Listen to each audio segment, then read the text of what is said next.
Hey everyone, welcome back to the YouTube channel. My name is Carlos Walsh, and as all of you know, I am a advocate for breaking code silence and an adversary to the troubled teen industry. Today is kind of a question and answer video. I've got a lot of questions written down and everything, and pretty much everyone's asked me like the same questions and stuff. And so I kind of want to answer them and kind of give, I guess you could say, my audience like the inside of what I do and like what exactly my work entails and my personal experiences since coming out with Breaking Code Silence. Um, First off, before we get started, I want to thank all my supporters, my followers, and everyone who's seen my videos for their support. Like I said, I couldn't have done this alone without you guys. Thank you guys so much for all the work and the effort you have put into spreading the videos and getting this out to the public. Like, share, subscribe this video. We still need to get the word out. There's still plenty of people who don't know about Breaking Code Silence, and they need to be informed. They need to be informed. It could be happening. It could be happening next to you. You don't know. You know, I had a just a quick side note. I had a friend of mine, or not a friend of mine. I had a comment on my YouTube channel saying, "Hey, this has been I've lived in Ohio County or I've lived in Hartford, Kentucky, or something like that for such a long time, and I didn't even know this school existed. We were so out in the boonies and everything, and it could be happening next to you. You don't know. You really don't know. So that's why we need to get the word out. That's why we need to have more eyes and ears open. So people are spotting, hey, that looks wrong. That doesn't look right. So like I said, like, share, subscribe this video and my YouTube channel. And without further ado, let's dive right into this question and answer. So one of the big questions I get is, what was it like when you first came out about your personal experiences? So for me, like when I haven't even joined Breaking Code Silence yet, but when I first came out about my personal experiences, it was definitely frightening, mainly because I had a lot of things that had happened previously in my life with my family and stuff. And I viewed my experiences as negative. I mean, they were negative, but I viewed my, like, sharing my experiences and the truth about them pretty negatively because of how my family would look at me from then on, or how my friends would look at me from then on, and my coworkers. So for me, it was definitely frightening, and it kind of changed my world. I guess you could say forever, because of everything that's taken place in the past year and a half. But it's also been very rewarding because um, for me, it's I've shared my personal life and talked about my personal life with not just only my friends, coworkers, family, and everything, but with also other survivors, who have been shy and scared to come out about their personal experiences. And when they do, it's a little frightening for them too. But like they come back to me, they're like, "Hey man, like I just want to thank you for the encouragement.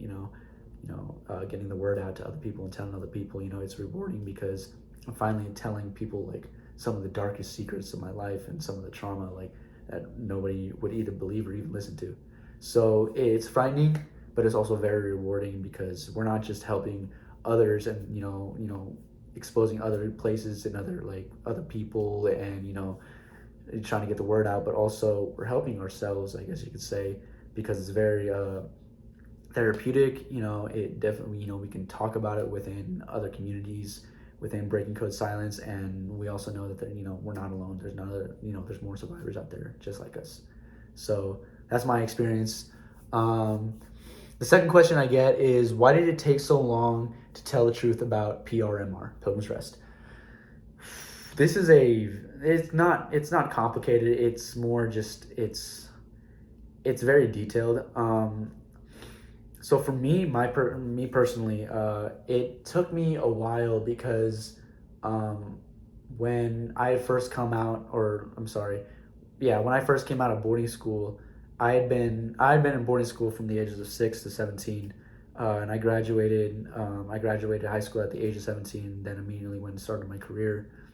And I guess you could say the reason why it took so long was the whole time I was there for that 11, 12 year period, I was the abuse that I had experienced, and thought that it was my fault, that it was my fault that all these bad things were happening to me. I was such a horrible kid. There was a reason why I was sent there. And not only that, but because the school was biblical based and everything, scripture was always twisted, I guess, or it was sometimes twisted to, you know, meet their ideals and principles and stuff. And so, everything that I experienced, I thought was my fault, and I thought was justified using, religion and everything. And it took me a while, like, to come out about it and tell people about my stuff, my story and about the experiences. And I guess the reason why it took me so long was because I had it was like a Stockholm syndrome mentality, and I wasn't the only one who had this. A lot of other students had it, and they didn't like talking about it. They didn't like exactly. They thought the same thing that I did. The abuse was my fault, and I deserved it.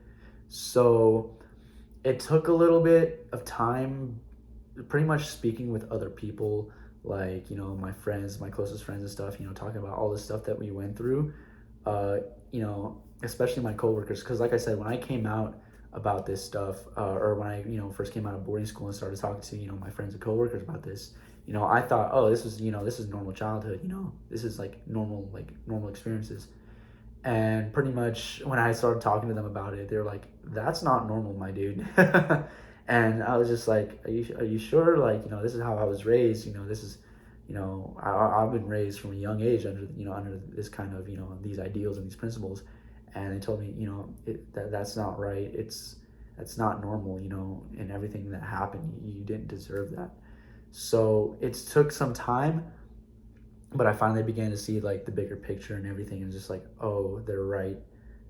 These experiences that I have, this trauma that I deal with, it's not normal.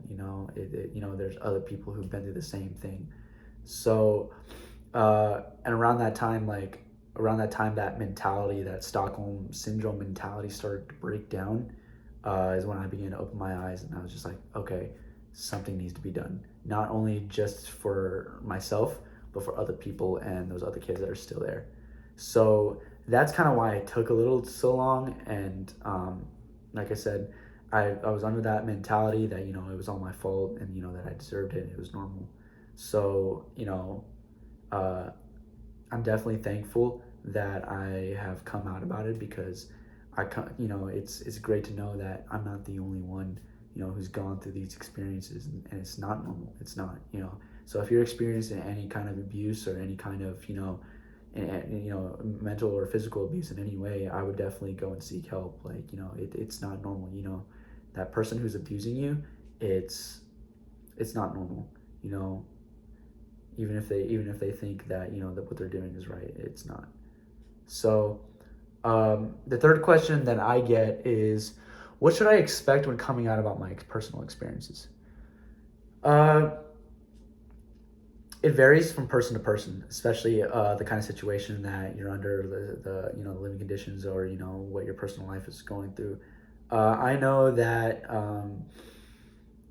when I first came out about it, it was kind of sudden. It was like, one day, everyone thinks everything is fine. I'm living a normal life and I got a great career. The next moment, it's like what the heck? Everything turned 360, or not 360, 180, and I was heading in another direction. My personal experience, I received a lot of opposition from my friends, and not only my friends but also my family. And I got a lot of support from from my office, my coworkers. But for me, my personal experience was I experienced a lot of opposition. And I'm not saying you're going to experience opposition when it comes to this movement, but I will say definitely be ready for it, because especially with people who had a direct influence into the troubled teen industry, or families who sent their children there, a lot of opposition happens because of denial. I know with a lot of families, and and probably including mine, when we come out about this trauma, we say, hey, this is what I went through. This is like what you guys put me through for a certain amount of years. For me, it was 11 years. Uh, there's a lot of denial because, you know, parents don't want to think that, we put our child through that. They want to think, we were just doing what was best for him, in the time. And I'm sure they were. But they don't want to think about that. I guess you could say they don't exactly want to take responsibility for it because it makes them look like the bad person, and it kind of like it makes them recollect, no matter, even if it was on purpose or not, it makes them like look at it saying, oh, like we messed up really bad with our child. So it's a lot of opposition, what I just recently described, with your parents and being in denial and stuff, or with parents and families being in denial. It's not uncommon, unfortunately. So be prepared for that opposition. Be prepared to, even from your closest friends who were with you in that school. I even got the same reaction from people who went through that same trauma, those same experiences, that same abuse with me. A lot of them, they don't like talking about it, and they want to be in denial, saying, no, like what he did wasn't that bad, and like I didn't experience it and stuff. And I've got one person in mind right now that he thinks the Vanderquoys are pretty much his parents, and like he owes everything to them, and that they're saints, when in reality they're not. So be prepared for that opposition is what I definitely say. It happens, and like I said, unfortunately, it's uncommon, or it's not uncommon. So the fourth question: what are my main concerns about telling my story? One of the things that for me, and like I said, this is all personal experiences. It depends on your situation. You need to tell the truth. Make sure not to put in extra details or stuff, or try to make your story sound like so horrible, or like I'm saying, these, I'm not trying to downplay these experiences, like saying they're not horrible, they're not out of a horror movie or something, because a lot of these stories are. But I would definitely tell the truth about these experiences, because one day we're going to reckon with it, not only with ourselves, but some people even with the court, because a lot of these cases do go up to the courthouse, and they get tried. So definitely definitely tell the truth. Don't fudge the truth. Don't tell fibs. When you're telling your story to other people, tell exactly what happened and what exactly entailed in your personal experiences, because the last thing you want to do is you want to add a lie here to this story, add a lie there to this story, and then come to find out, oh well, these things didn't happen. So what makes us think that any of this happened? So definitely tell the truth, tell people what you experienced, and don't fudge it. You don't want to do that, because after that it just it all crumbles and stuff. So that's one of the concerns that I would have. The other concern is when you're telling your story, be prepared for people to ask questions. I've had a lot of people ask questions that I don't even have the answer to. Just small questions like, what was your mental state in that mind? The only thing I could tell them was I guess my brain was fried. I don't know. I was so young. It was 4 years ago. That all ended. So, be prepared to answer questions. Be prepared for other people to call you and talk to you about stuff. Excuse me. And like I said before, be prepared for that opposition. A lot of people will be supportive of it, but there's a lot of opposition that comes with telling your story. Pretty much in general, there's a lot of opposition that comes with breaking code silence. So definitely be prepared for that. The fifth question I get is, how do I help with breaking code silence? So for survivors, definitely, I don't know what you guys prefer, whether it be Facebook, Instagram, Snapchat, Twitter, Reddit, the whole 9 yards.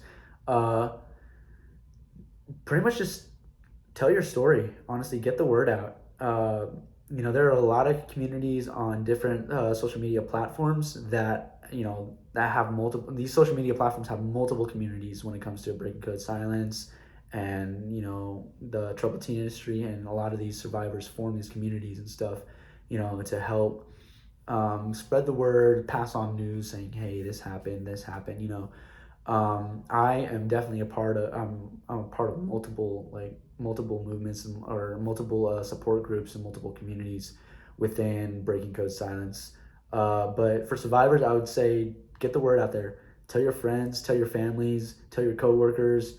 You can even start like a YouTube channel like this. Like just tell people, like tell the world. Get the word out there, because even though Breaking Code Silence is definitely starting to get like more traction into the United States, there are other people that need to know. They don't know about Breaking Code Silence. They don't know about these abusive schools. So I would definitely get the word out there. For not for I wouldn't say non-survivors, but for people who haven't exactly been through the troubled teen industry, share these communities, share these posts, share these videos, to anyone everyone even your dog. Share it to your dog and cat. Make sure they know about Breaking Code Silence. Make sure they know about the troubled teen industry, because you never know who's going to listen and going to be like, wait, I know something about this, or hey, like this sounds very similar to something that like I see every day. Because you never know, it could be happening in your backyard, it could be happening next door. You just never know about where this kind of abuse is happening. So definitely share it. Become a part of these communities. For people who outside of the trouble, who have been outside of the troubled teen industry, didn't experience that. Talk to these survivors. One of the big things that helped me get through I guess, like my time in, like trying to come out about this stuff was definitely talking to my coworkers, to people who knew about this, or, to people who didn't even know about this, but were actually like part of Breaking Code Silence, like people who hadn't been through a troubled teen industry. They were definitely a big support group for me, and they helped me get through those moments in time when I was this is so overwhelming, and what am I doing? Like, is it right? Or like keeping all this in. So definitely talk to people. These survivors, they definitely need help. I definitely needed help when coming out about my story. A lot of this trauma, it was still like built up in me, and you never know you never know whose life you're going to touch when it comes to talking to them. So definitely become a part of these communities. Definitely become involved. Share, like I said, share like anything about the troubled teen industry. Like share it to everyone you know. We need to flood the United States with this news. So see here, question number 6. What support do I have when facing my personal trauma? Well, like I said, there are multiple communities out there that that are built around Breaking Code Silence. A lot of them being survivors, a lot of them being doctors, psychiatrists. People who help other survivors with trauma. I think one of the biggest support groups for me is my coworkers, my family, my friends, and my significant other. My significant other, I was talking to her the other day, and I was talking to her, and I was having a mental breakdown, and I was talking to her, and a lot of this stuff was coming back up in my head, and through the personal, like the stuff that I just been recently through. I was talking to her, it's like, I don't know if I can keep this up or not. It's so mind numbing. I'm tired, I'm frustrated, I'm so weak. And one of the things she told me was just like, well, you've been giving so much of yourself to other people, like you don't have enough for yourself. And it's she said, she told me like, hey, you need to start thinking about yourself, start thinking about your mental health, start thinking about your physical health. Kind of put yourself first. Put your physical and mental health first before other people. And so it's like my girlfriend, and it's like my family, my friends who are supportive of me, and my coworkers. Those support groups just alone are such a big asset and a help to my personal health, my physical and mental health. And then also, like I said, multiple communities on all kinds of social media platforms that help with survivors and stuff, who are coming out of this and trying to tell people about their experiences. So I definitely reach out. If you need help, ask for help. It took me a while. It took me not, until recently, like some things that have happened in my life to where, I was told, hey, Carlos, you need to talk to somebody, or Carlos, you need to see professional help. I've recently started going to therapy. I've started, talking to my doctors and psychiatrist, and, kind of opening up little by little about my experiences. So I would definitely like reach out to these communities. There are people who are willing to give a helping hand and help you through these moments. Your friends and family and your coworkers, who are supportive of you, look to them. Like if you need help, ask for help. That would be my, if there's anything that you guys would take away from this video, ask for help if you're struggling with these experiences and traumas. And that goes for anybody. It doesn't have to be with the troubled teen industry. It can be for anyone who's gone through trauma.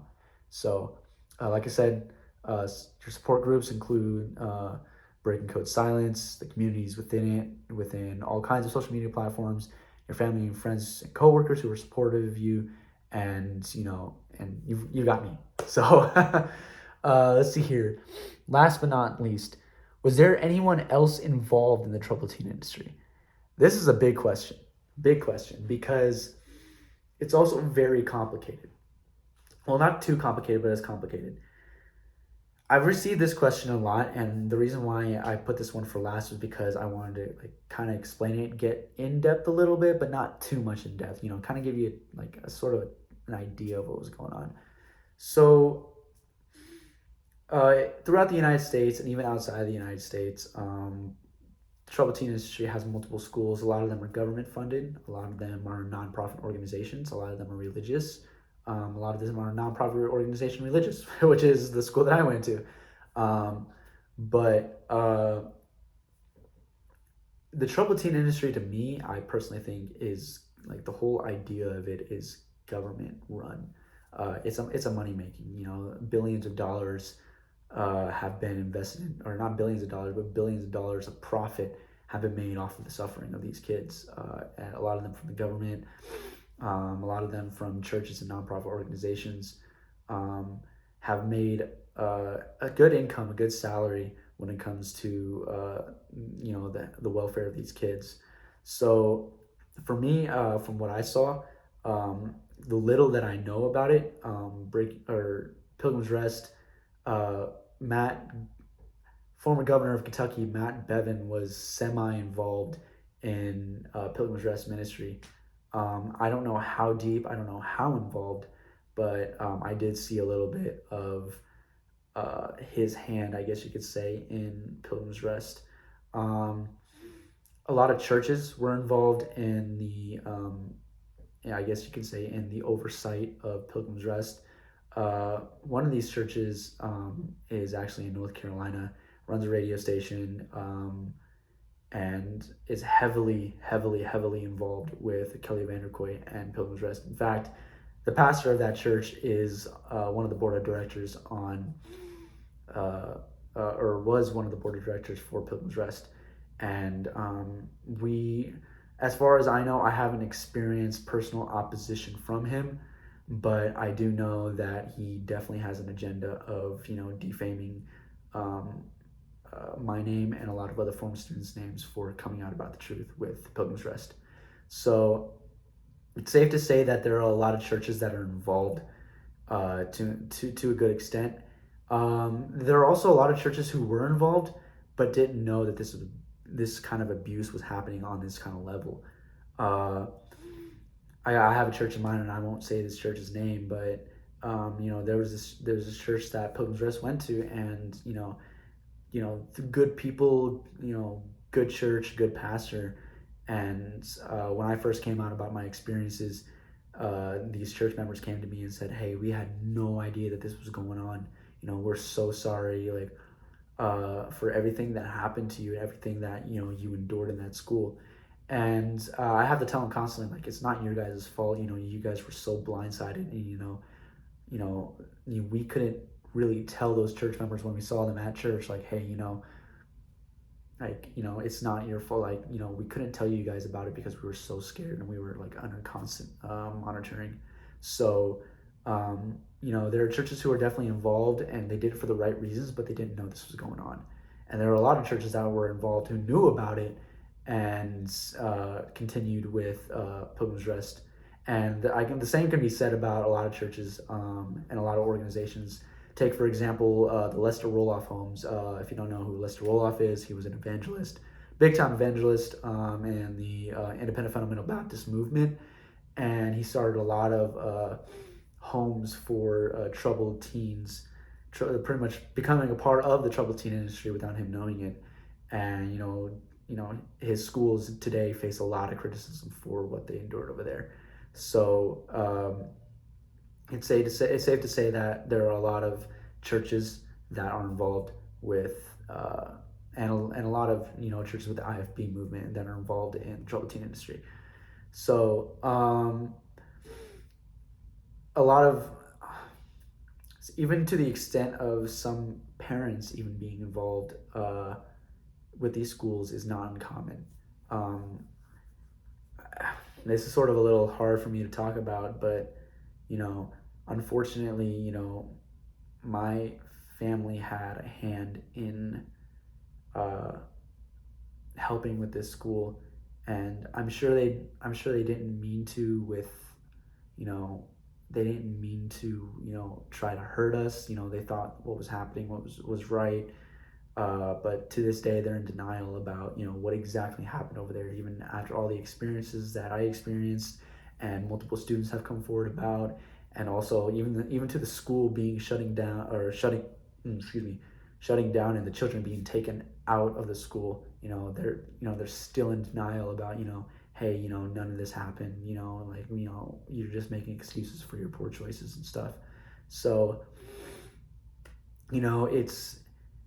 it's hard to say, but like a lot of parents were involved in the funding of some of these, or at least for Pilgrim's Rest, they were involved heavily with this. So and like I said, my parents were involved to an extent, and I won't exactly detail everything that they did, but they definitely had a hand in preserving and maintaining Pilgrim's Rest. And this is also another touchy subject, and I'm going to leave it at this. I'll end the video and everything. A lot of the things that it's kind of hard to talk about this because it's like I said, very touchy subject, and I don't know whose toes I'm going to be stepping on, but you can bet I'm going to be stepping on somebody's toes. Pilgrim's Rest had a lot of students that there was a leadership ranking. There was a head honcho over all the students and stuff, and you had room leaders and stuff. And I think to this day, I pretty much took account of like all the students who had been there, and all this 99% of the students who held a position of leadership within the student group, within the student body, a good 98-99% of them have opposed my work because of I like to think that it was better treatment for them over there, and it was better, they had better conditions over there when they had that leadership role. And it's easier for them to come out, or not come out, but like easier for them to oppose and not talk about everything that's happened over there, because they saw themselves being treated a lot differently. And it's kind of hard, like Vanderquist treated them right, but he didn't treat them right. So it's easier for this kind of group to like have that, I guess you could say, not exactly jealousy, but have that animosity towards Vanderquist a little bit easier. While a lot of these people who held leadership positions in Pilgrim's Rest, a lot of them don't want nothing to do with the movement. That's something I found out, like something I kind of like put together, and I have a whole list and everything of pretty much everything that like happened, like it's a whole timeline and everything. So it's definitely interesting, and honestly, it's sad because a lot of these people I still love and trust. Like I still love them to this day, but it's hard to trust them because like they saw the same exact things we saw. They experienced the same exact things we experienced, and it's just really sad to see that they won't, step up to the plate. And I wouldn't say they have a hand in preserving Pilgrim's Rest, but I would say, them not coming out and speaking the truth about, what they saw in that leadership position is has definitely slowed and hindered the movement down. So, uh, but with that being said, when it's all said and done, we've experienced a lot of success within the troubled teen industry, and that success has come in the form of Pilgrim's Rest being shut down. And I can't thank all my supporters, all my subscribers, and everyone who's shared this video. I can't thank them enough. They've definitely done a lot of work for the troubled teen industry, and I can't express how deeply grateful I am to have been a part of this, and also that the children are also safe. So thank you guys so much. That is the end of my question and answer time. That's all the time we have for today. So like I said, like, share, subscribe this YouTube channel, share this video. Let's get the word out. Like I said, we need more supporters. We need more people with eyes and ears open about these kind of places, because it could be, like I said, it could be happening in your backyard. It could be happening next to you. It could be happening to your neighbor. You just don't know. So thank you guys so much. God bless. Have a Merry Christmas, and I'll see you in the next video.